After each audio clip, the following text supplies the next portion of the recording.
The life of a graduate student. What cuts to higher education mean for the older student? Do you want only wealthy people to be able to go to graduate school because those are the people whose families are supporting them from back home? Like, if that's what you want, be honest about it. State lawmakers meet with students, but will it make a difference in the governor's budget proposal? I fear that given what I've heard from those who are behind the closed doors putting the budget together, the universities aren't going to come out of this very well. This is Arizona.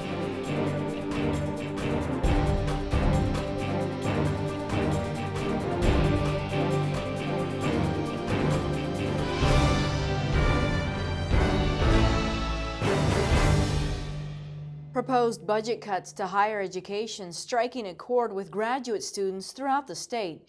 At the University of Arizona, a grassroots organization called the U of A Organizing Committee is pulling together in hopes of calling attention to what they say are low living wages.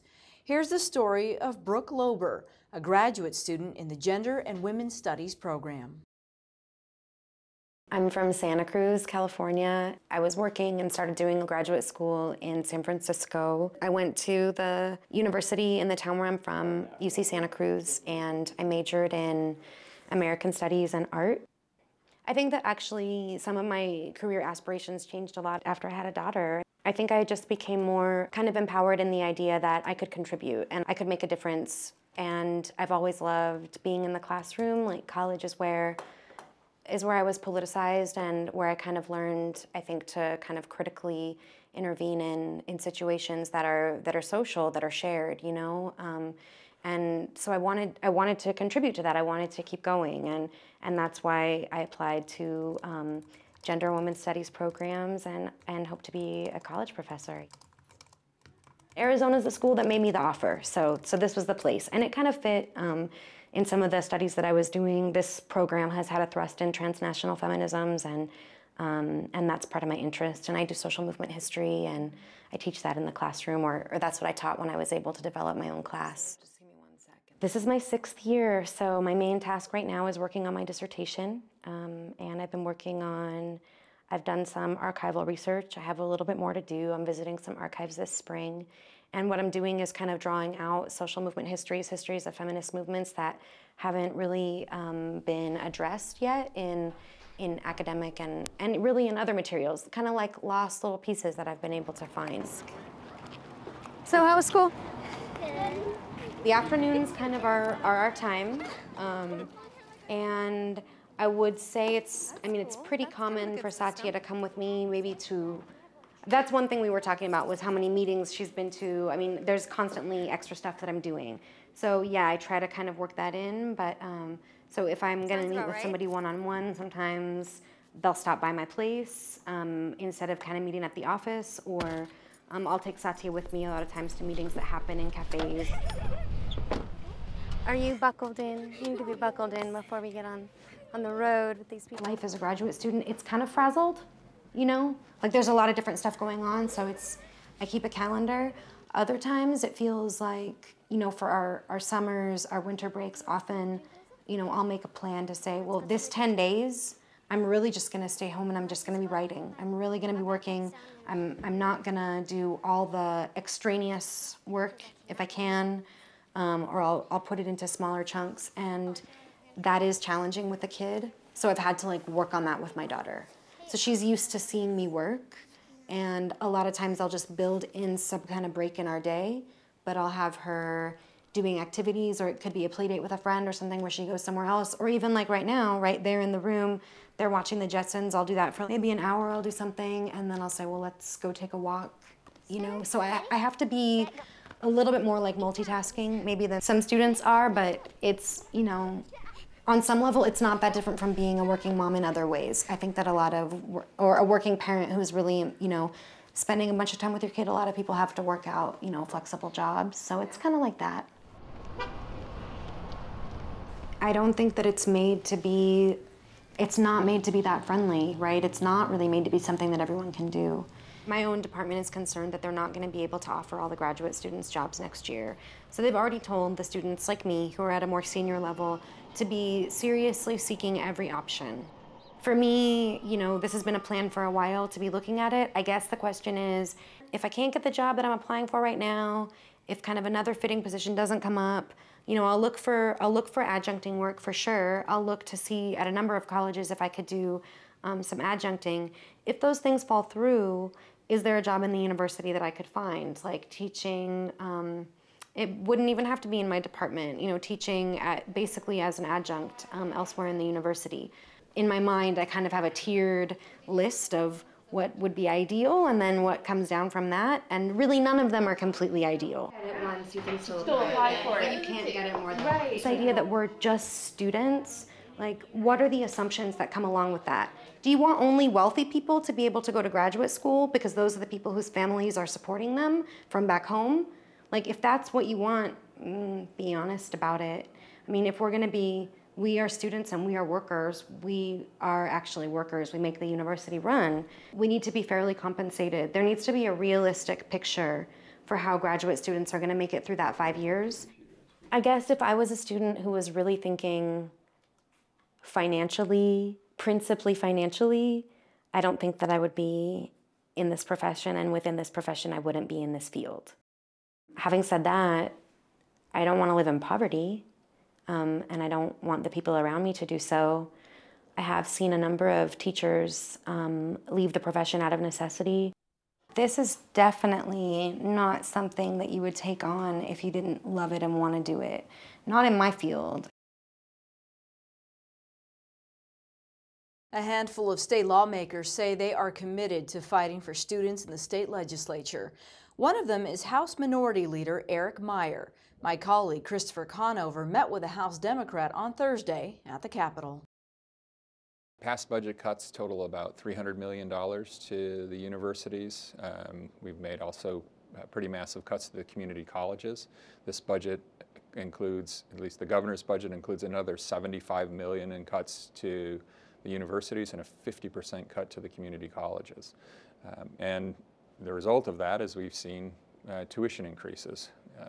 You know, when we make these types of cuts, there's nowhere for the universities to go but to, you know, increase class size, reduce programs, and increase tuition. So Arizona has seen the largest tuition increases of almost any state in the country, which isn't the right direction to go. If we want our kids to be prepared for the workforce, you know, we have to use our colleges and community colleges to train them for the jobs that are available in our economy. Board of Regents has indicated, as have the 3 university presidents, they do not want to do tuition increases this coming year. I think they're off the table. We won't know for sure until it actually happens, but they certainly appear off the table. How do you as a member of the legislature work with a budget and passing a budget knowing that the universities aren't going to increase, which means this is going to be a real cut? It's going to be a real cut. I mean, if you don't increase tuition, you have to find savings elsewhere, and $75 million is a lot to save, particularly after you've already made cuts. So if there aren't going to be tuition increases, which I hope there's not. I mean, it's gotten so expensive for middle-class Americans or Arizonans to send their kids to college. They're going to have to do things like increase class size. When I was on the school board in Scottsdale, that's exactly the same thing we had to do if we wanted to keep functioning within the budget. We had the same number of kids and a lower amount of revenue coming into the district. We had to increase class size and reduce programs and change schedules and find efficiencies. I mean, we started turning the air conditioning off as soon as school was out, changed our bus routes. The universities have done a lot of those things. They're also hoping that if they get some regulatory reform, they may be able to make changes. Some of the professors aren't so happy about that potentially because it'll change the pension plans for them. So we'll see how that goes. The budget as a whole, we're facing potentially what is projected to be $1 billion shortfall. Obviously, the low-hanging fruit, the easy cuts have long been taken care of in state government. You're a member of the minority, but still a member of the legislature, active in the budget process. How do you cut $1 billion out of the budget or deal with $1 billion hole? Maybe it's not all cuts in a realistic, responsible way. Well, what our caucus has talked about doing is working in a bipartisan way the way we have in the past 2 years to get things passed that are good for the state. Secondly is to look at everything. Everything's got to be on the table, and whether that's tax credits, sentencing reform for our prisons. You know, we're going to spend another $100 million over the next 3 years in this budget on prison cells, private prison cells. In my mind, I'd rather educate than incarcerate. We need to look at that. Other states have done sentencing reform that has allowed them to change the way they put people on probation, sentencing reform, so that they don't spend that money on prisons, and those are long-term contracts. If it's a 20-year contract, it's going to cost about $1.45 billion over those 20 years for the prisons. I'd rather spend that on our universities. So there's a whole bunch of things that we could look at. Some of those have been taken off the table by the governor. If he wants a bipartisan solution, I think we'll have to negotiate what will stay and what will go, and how we'll get there. Talking about prisons, Sheriff Babu, Sheriff Arpaio have both come out, to the surprise of some people, and said private prisons are not what Arizona needs, yet they're in the budget. Were you surprised to hear two very Republican county sheriffs with some higher profiles come out and say no to the governor? Well, I think all of us are concerned about how our taxpayer dollars are spent. They have found ways within their prison system, and they have some empty cells that could be used to incarcerate some of the people that are going to prison. So I think we should be looking at those solutions, and I think they don't want to see our tax dollars wasted, just like I don't. So, you know, they have offered some solutions up. Hopefully Director Ryan and the governor will look at those and see if they're viable and can save Arizonans' tax dollars or keep dollars in our state rather than go into private prisons. Looking at the budget, be it higher education, K-12, any parts of the budget, as you said, it's very complicated. It's a big document. When you saw the governor's suggestion, his budget, when you saw what has begun moving through committee, is there anything good in there? Anything you like? Yeah. Oh, yeah. There's good things in there. There's a lot of things I don't like, and I would make different choices. But there are things for protecting children with disabilities. There were no cuts to the new Department of Child Services. There's things in there where certain groups of people that are very vulnerable are protected. What I didn't like was the cuts to education and the cuts to health care. The provider cut to health care, the 3% provider cut, will save the state about $30 million, but we'll lose $200 million in federal matching funds. And that will impact the hospitals in our state, particularly in rural areas, and make it more difficult for them to operate. The cuts to K-12, you know, he has about a $13 million cut to K-12. We should be going the other direction. We've already had $4 billion in cuts to our K-12 system, and when I was on the school board, I had to lay off hundreds of teachers and 40% of our administrators or thereabouts. So, you know, we're in a pretty deep hole, and we need to start working our way out of that so our class sizes come down, our graduation rates increase, and our kids are prepared to go on to college. Assistant Senate Minority Leader Steve Farley met with graduate students this week, hearing firsthand what their concerns are. Here again is Christopher Conover. The bad news for people who care about education in Arizona is that the cuts will probably be more severe than what the governor has proposed. My understanding is they're already, when the governor's budget came out, they had some revenue projections and caseload projections and school enrollment projections that were much more optimistic than the Joint Legislative Budget Committee did. So considering that the person with the most experience in either the Senate, the House, or the governor's office is now Senator Biggs, I think he'll be in the driver's seat. And I meet with him every Wednesday. We talk with him, and it's pretty clear that they're going to be cutting more than the governor suggested. And the odds-on favorite for the place where the cuts will come from will be the universities. With the universities, they've taken big cuts over the last couple of years, more cuts coming. We had graduate students up around the Capitol today, met with you. Yes. Is their message being received at all, or are they just getting to spend a day, maybe 2 or 3 days over the session walking the halls? It's being received by me. It's being received by my colleagues on the Democratic side. Sadly, I think the people in the majority here do not value education as the key economic generator for the state that it is. Some of them think, I didn't go to college, I didn't need the help, I don't want to give all this money to these spoiled brat kids. In some cases, I've heard actually those words being used. But for most people who have a more nuanced thinking about economic development, we understand that the universities in our state were the original economic development tool, and they still are. That's where we're training the people to become the high-wage employees of the future, so the businesses come here and find great people to hire. That's where we're bringing the new entrepreneurs who will create great discoveries while they're at the universities, and then bring those into new businesses with new industries that we haven't even thought of yet that could be headquartered here in Arizona. That is how you create economic development, good jobs, and a good economy in the state. And when you cut back on your universities, you're potentially cutting back on your entire future possibility. That's a problem. That's a big problem.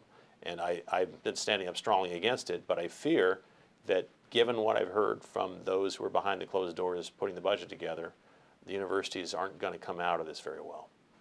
If a Senate page, a House page comes to you and says, Senator Farley, I'm thinking about going to the university for my undergraduate degree, be it University of Arizona, Arizona State, NAU, or maybe for a graduate degree. I'm about to finish up my time as an undergraduate. Can you recommend that they stay in state and go to one of our three universities? Oh, absolutely can, because we have amazing universities here in this state.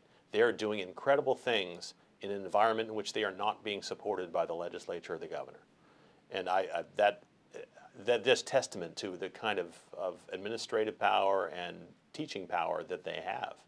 So they're still excellent institutions, but we really put all of them at risk if we continue to cut year after year. We're putting the buildings at risk. We don't have building renewal funds that are in there, so there's HVAC systems that need replacement. There's roofs that need patching. There's all sorts of things that need to get done, and we're not paying for it. And I don't want to buy into that whole line I hear from the majority and from the governor that we just don't have the money. The fact is we have made choices to spend our money on large corporate giveaway tax cuts that most of them go out of state. And we have no guarantees that they have produced any kind of job return, any kind of economic return. We're just giving away the money. In fact, we've given up more than $4 billion a year in revenues since 1990 in tax cuts alone. And we have another $883 million that haven't even phased in yet over the next 3 years. We can make the choice. In fact, Governor Brewer said we should suspend those future tax cuts, and she said it on her way out of office, unfortunately. Governor Ducey doesn't even want to have that conversation, and certainly Senator Biggs doesn't have that conversation, or Representative Gowan. We need to look at how we can have sustainable revenues to invest in the stuff we need to continue growing, because if we don't, a low tax climate isn't all you need to be able to develop your economy. The graduate students visited the state capitol on Thursday and say they plan to travel to the capitol every week to talk one-on-one with lawmakers. Christopher Conover has more on their story. We're getting good reception so far that they are hearing our concerns about how budget cuts could affect graduate and professional students in particular, but also the universities and also the state of Arizona. So one example that we've given, $1 spent represents a $6 return on investment. So if we're cutting lots of money from our universities, we're going to reduce the return on investment. So we're very concerned about that. With lawmakers in particular, they get lots of people coming through their door, usually lined up outside pretty much. How hopeful are you that they'll listen to you? You guys are up here a day, maybe two during the whole session. How hopeful you'll get actually listened to? Well, I'll use my dad's quote. My dad says the only practical way to live is to be positive. So we have to be positive, we have to be hopeful that our efforts last week and next week and the following weeks, as we say the same message that higher education is very important, you need to invest it is a good one. And hopefully that message gets through for lots of really good people that I know in these halls. If the cuts go through as they're written, what do you see happening at UA and frankly at colleges, the other two in the state, but really at UA? What do you see happening? Well, you would probably have a lot of staff who would lose their positions, or some staff would ask to take on a lot more. maybe graduate assistants who currently teach about 35% of all first and second year courses at the University of Arizona. They might be asked to do a little bit more. So the people who stay, they have to do more work. As far as more work, you wonder about how well one graduate student, for example, could teach, more students from places like Phoenix and the rest of the state. So I'm just concerned about the overall quality of the education. With the concern of the overall quality based on the cuts in the past, these potential likely cuts of some level this year. As a graduate student, finish up, new students coming through in the spring and says to you, hey, I'm thinking about going here. Can you tell them, come to one of our 3 universities? Well, I mean, I'm biased to the University of Arizona. I'd say, come to U of A. We have 10 top 10, 20 top programs in the United States. By any ranking, we're a top 1% university in the world. And that's not going to go away. But the more we cut, the harder it is to keep those things up. So I think the issues about these budget cuts, it's a competitiveness issue. Do we want to have the best graduate assistants come to our universities? And if we can't offer them some of the most competitive rates as graduate assistants, we're not going to get the best. And we're not going to keep the best. So I think these cuts get to a competitiveness and business issues. So. You guys said message last week, message next week, you're going to be back? So I'll be back next week on Tuesday, meet with someone in the governor's office. I'll be back every week for as many weeks as we need to share some of the same message. I will as the graduate student body president, but hopefully lots of graduate students from the University of Arizona, about 12 are here today, will come and speak on behalf of these issues.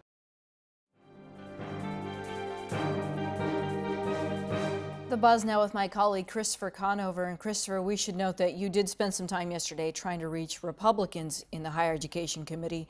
Not much luck, but again, this is not a partisan issue. This isn't a partisan issue. Every year when you go back and look at the budget debates over the universities, there are plenty of Republicans who say, no, we need to give more money to the universities. We don't need to cut them. So it's not necessarily a partisan debate. The reality is we're $1 billion in the hole, and that money has to come from somewhere. How you make up that hole, that is the debate. Do you do it all through cuts? Do you do it through what are called revenue increases, what you and I call tax increases, or some combination thereof? And that's where the philosophical partisan debate begins. And those students also hoping to get some time with the Republicans so they can have their story heard. They are. When we spoke with them yesterday, they did meet with at least one Republican yesterday, former Senate President Steve Pearce, who is still a member of the Senate and has always been a big supporter of the universities. And in the coming weeks, they're going to go back and try and meet with other Republicans or other members of the legislature in general as the process moves on. Also, some big news happening this week at the Capitol. Diane Douglas, the superintendent of public instruction. What's the story there? The story is she fired 2 members of the Board of Education. She did not say at the time really why she fired them. This happened on Wednesday. On Thursday, the governor, Doug Ducey, reversed the firings. And that has set off a firestorm. Douglas sent a very strongly worded letter back to the governor accusing him of cronyism, taking care of corporate entities that have backed him. And then in that letter, she said the reason they were fired is they were liberal supporters of Common Core, which she campaigned very strongly against. Where this all goes, is this just a very quick dust-up that will settle and the 2 of them will work out their issues, Douglas and Ducey, or is this the beginning of an even more rocky relationship? We'll have to see. All right, Christopher, we'll look forward to your report next week to see how this sort of flares up, if you will. All right, Christopher Conover, thank you so much. And now for a story you don't hear every day. An Illinois woman traveled to Tucson to recover a long-lost family heirloom, her father's World War II uniform. It was sitting in the home of former Congresswoman Gabrielle Giffords. It was amazing that we're going to be down here and we were able to pick it up and meet Mark and Gabby, and it was just a real privilege and such an honor to have my dad's uniform back. Yeah, that Gabby's mom gave Gabby this uniform that she found somewhere in a thrift store. Yeah. We're not actually quite sure where. We think here in Arizona. Yeah. She's pretty sure it's Arizona, but it was a while ago she bought this at a thrift store. You know, she noticed there was a name inside. It was probably about 7 years ago that I looked on the internet to find who it belonged to. and I found your dad's obituary. But the one I found didn't have any of the relatives. A few months ago, I said, well, we actually lost the uniform for a while, and then we found it. And I said, well, let me look and see if I can actually find who owns this, because they would really probably like it back. I eventually found you. Yeah. And you know, it's an exciting thing to see here with, you know, his name on it. You know, L.R. Leroy Lakowski, United States Navy, in very good condition. Oh, thank you so much, Mark. You're welcome. Thank you so very much. Thank you. When Gabby's mom found that uniform in a thrift store, eventually she noticed that it had a name of a sailor in it. And, you know, to find the sailor's family and give it back to him is, you know, it's something nice we can do. I know if my grandfather's uniform was out there somewhere, I'd love to have that. We misplaced the uniform somewhere in the house, and then it showed up about a few months ago. So we looked again, and we found, you know, the obituary for the veteran. With somebody's name in it, we felt an obligation to try to figure out who it belonged to. I was just in shock. I was just like, oh my goodness, you know. And we moved my mom and dad closer to us about 10 years ago, and I looked for his uniform as we were cleaning out their house, and it wasn't there, and I was so disappointed. We have no connection here, so it must have gone from a thrift store to a thrift store or whatever. We lived up in the Chicago area our entire life, so I think I was just in shock, and my heart was just full of joy. He didn't, you know, do anything really, really dangerous. He worked as an electrician in aviation electrician, and he worked on all of the electronic things of the plane, and it was planes that flew out of Honolulu into the Pacific. The day we fly home Monday is the day they'll be honoring him for his 7th year of going to heaven. We've got a spare bedroom at home with, you know, memorabilia about World War II and both of our fathers, and I'm going to build a display case to put this uniform in, so we can show it. I wish that he was alive. If he were alive, he'd be 90 in April. And I wish he was here to come down with us. That would have been an awesome thing. He would have been so honored. My dad was very loyal, but he was a very humble man, so to find out that someone went out of their way to find us, to give the uniform back, would have been something that, you know, he would have really been blessed by. So thank you. I'm just forever grateful to Gabby and to Mark for what they've done for us. And that's our program. Thanks for joining us. For all of us at Arizona Public Media, I'm Lorraine Rivetta.